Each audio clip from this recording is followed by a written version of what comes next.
생태계를 연구하는 과학자들 사이에 아주 예전부터 자주 인용되는 예 중에 이런 게 있어요. 자, 미국에 있는 과학자들이, 물고기를 연구하는 과학자들이 남태평양에 사는 물고기들을 연구하기 위해서 남태평양에 가서 이제 그 물고기들을, 연구 대상 물고기들을 잡아가지고 또 그 물고기들이 살던 남태평양의 그 바닷물과 거기에 사는 그 해초들, 그런 거를 다 큰 물탱크에 넣어가지고 미국까지 수송을 해 오는데, 그 미국까지 수송을 해서 미국에 와서 열어보면 그 연구 대상으로 잡아온 물고기들이 다 죽어 있다는 거야. 운반되어 오는 사이에 물탱크 안에서 다 죽어버린 거예요. 그래서 난감해서 과학자들이 이걸 어떻게 해결하나 하고 고민을 하다가 해결을 했어요. 어떻게 해결했을까?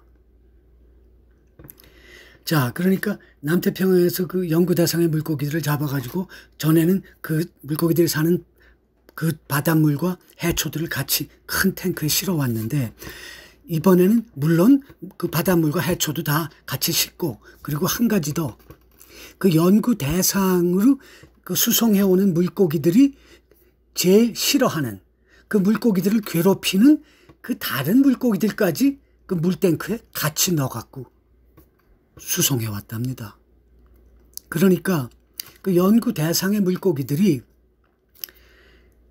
그 자기를 괴롭히는 혹은 잡아먹으려는 그 물고기들을 피해 다니느라고, 죽을 똥을 사고 피해 다니느라고 하다 보니까 미국까지 살아서 온 거야. 그러니까 그 연구 대상의 물고기들이 자기들끼리만 올 때는 아마 오는 기간 동안의 단조로움, 권태로움, 뭐 때문에는 모르겠지만 그동안은 계속 미국에 도착해서 열어보면 다 죽어 있었는데, 그들을 괴롭히는 물고기까지 같이 실어서 오다 보니까 살아온 거란 말입니다. 자, 그럼 이건 뭘 말하는 거냐? 요즘에 최근에 뭐 새로운 그 연구 조사가 의하면 그 어느 정도의 스트레스가 우리에게 꼭 필요하다는 거지. 스트레스는 나쁘기만 한 게 아니라는 거지. 도리어 스트레스가 없는 그런 삶이 더 건강하지 못하고 행복하지 못할 확률이 훨씬 더 높다는 거예요. 그러나 문제는 스트레스를 24시간 끼고 살면 그러면 그건 분명히 문제가 되겠지. 그러나 어느 정도의 스트레스도 없이 아예 스트레스 없는 삶은 그거야말로 우리에게는, 모든 생명 존재들에게는 그거야말로 최악이라는 거야. 그러니까 뭐 북구라파 같은데 자살률이 높다 그러잖아요. 요새는 전 세계가 자살률이 높아가지만, 삶이 아무런 어떤 힘든, 고된 이런 요소가 하나도 없을 때, 그럴 때 도리어 그것이 지옥이 된다는 거예요. 언젠가 이런 얘기를 들은 적이 있어. 내가 뉴욕에서도 한 1년쯤 살아봤는데, 주로 LA에서 살았지만, 뉴욕의 이혼율과 LA의 이혼율을 비교해보면 뉴욕의 이혼율이 상대적으로 훨씬 낮답니다. LA 쪽의 이혼율이 더 높다는 거예요. 근데 그 얘기를 들을 때 그 배경 설명이랄까, 내가 지금 기억나는 거는, 그거 내가 직접 뉴욕에서 잠깐 살아봐요. 뉴욕에서의 삶은 굉장히 좀 빨리 돌아가요. 굉장히 뭐 복잡하고 뭐 다사다난한 거야. 뉴욕에서의 삶은 그 대중교통을 LA 같은 데보다 훨씬 더 많이들 이용하고, 하여간 가보셨거나 살아보신 분들은 다 아시겠지만 뉴욕의 삶이 조금 좀 페이스가 빨라, LA보다. 그래서 뉴욕에서 오래 살던 사람이 LA 오면 LA는 그냥 도시 전체가 무슨 낮잠 자는 것 같은, 그냥 나른해 빠진 그런 기분을 느끼게 되거든. 그건 거의 누구나. 그러니까 우리의 일상의 삶도 좀 빨리빨리 돌아갈 때는 이혼 생각을 덜 하는 거랍니다. 덜 하게 된다는 거죠. 그런데 LA 같이 좀 편안하고 이렇게 좀 느슨하게 좀 퍼져 있는 이런 일상에서는 결과적으로 이혼이 더 많이 일어난다는 얘기예요. 이미 오래됐지만 자기도 기억할지 몰라. 그 복수는 나의 힘, 그런 제목의 한국 영화가 있었지. 난 보진 못했는데, 내가 누구에게 이 복수를 해야겠다 하는 그 뜨거운 열기로 그 복수하기 위해서 살다 보니까 삶을 치열하게 열심히 살게 된다는 그런 해석이 될 수도 있겠어. 그런데 또 몇 년 전에 나온 책 중에, 제목은 내가 잘 기억이 안 나는데 그런 문구가 있더라고. 진정한 복수는 내가 잘 사는 것. 내가 잘 사는 게 진정한 복수인 거지. 내가 행복하게 사는 것. 그렇지 못하고 내가 복수에만 내가 온 정신이 꽂혀가지고 잘못 살면 어느 날 복수를 하게 된다 하더라도 나의 심성은 황폐해지고 내 자신이 불행해지고, 그리고 내가 그 복수의 불길에 휩싸여서 결국은 내가 망가지고 파멸에 이른다면 그 복수가 무슨 소용이고 그 복수가 성공한 건가? 상대는 밟아 죽여버려 없었지만, 복수를 이루었지만 내가 행복하지 못하다면 그게 무슨 복수냐고. 내가 아주 좋아하는 컨트리 웨스턴 그 가수 중에 윌리 넬슨이라는 사람이 있는데, 자기도 물론 아시겠죠. 그 윌리 넬슨은 그야말로 자기의 삶을 노래하고 자기의 노래처럼 사는, 정말 내가 직접 만나 뵙진 못했지만 참으로 멋있고, 안 만나봐도 확실한 것은 사람이 정직하고 솔직하고 꾸밈 없고 자유롭고 바람처럼 자유롭고 그런 가수인데, 유명한 히트곡도 많고. 그 양반한테 언젠가 누가 인터뷰를 하면서 물어보더라고.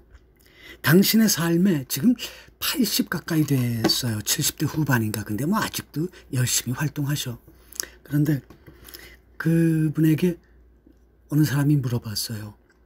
당신의 삶에도 후회가 있습니까? 그랬더니 이 양반이 그렇게 뭐 길게 생각하지 않고 편안하게 대답하는 대답이, 후회요? 후회 없어요.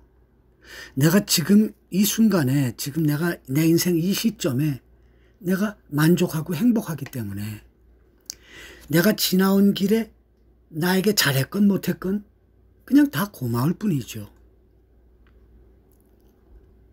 자기 이런 얘기 들어봤어요?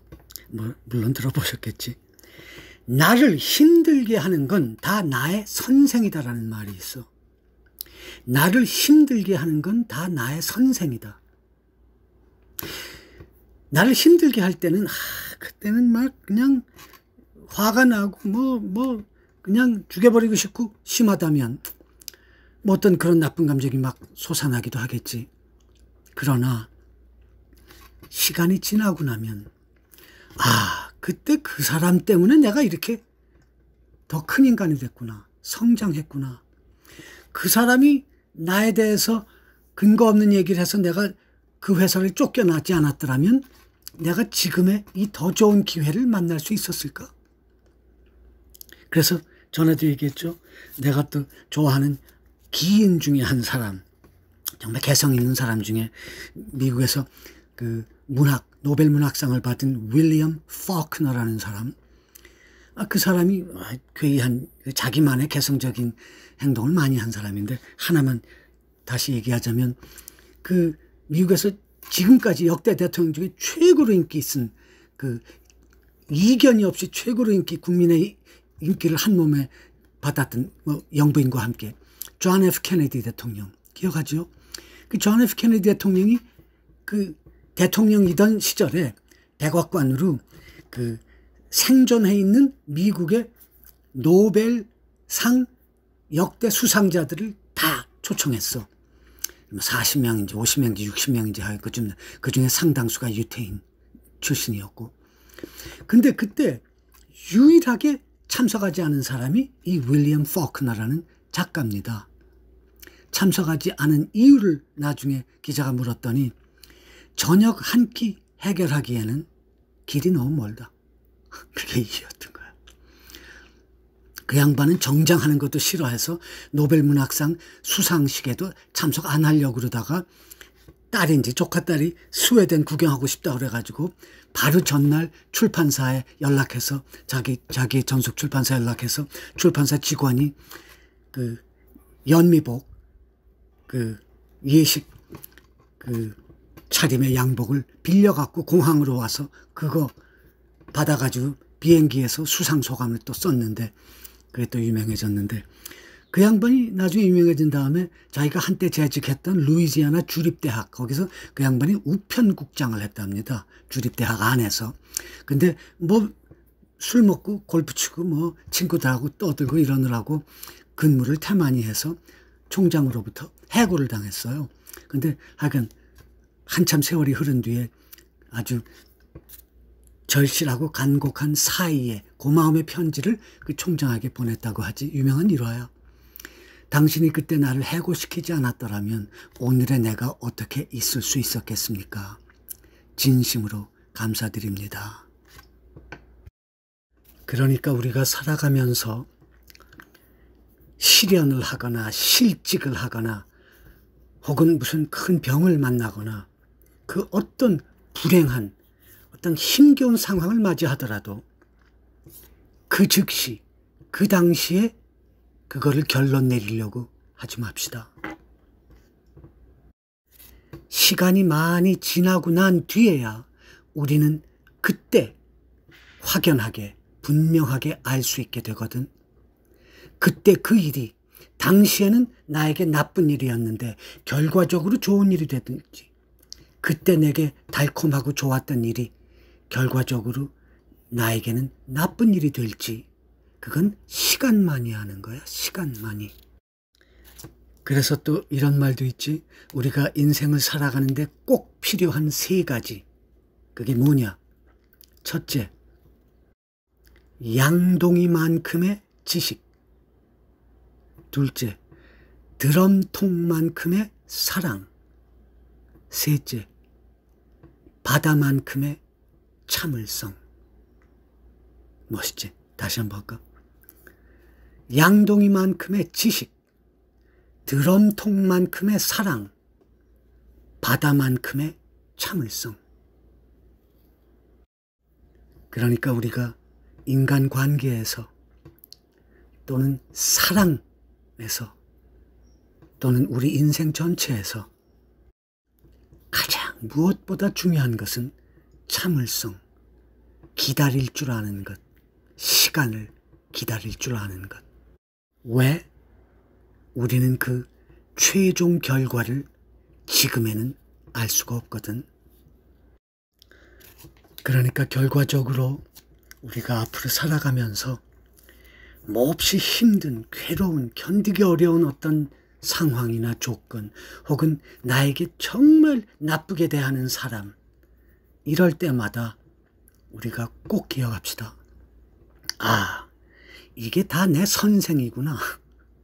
이게 다 내 선생이구나.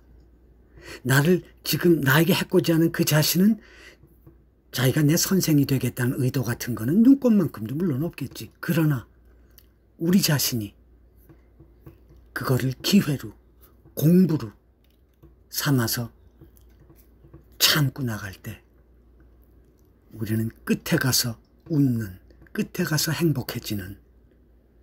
그래서 마지막으로 이 말 한마디만 드리고 오늘 얘기는 끝낼게요.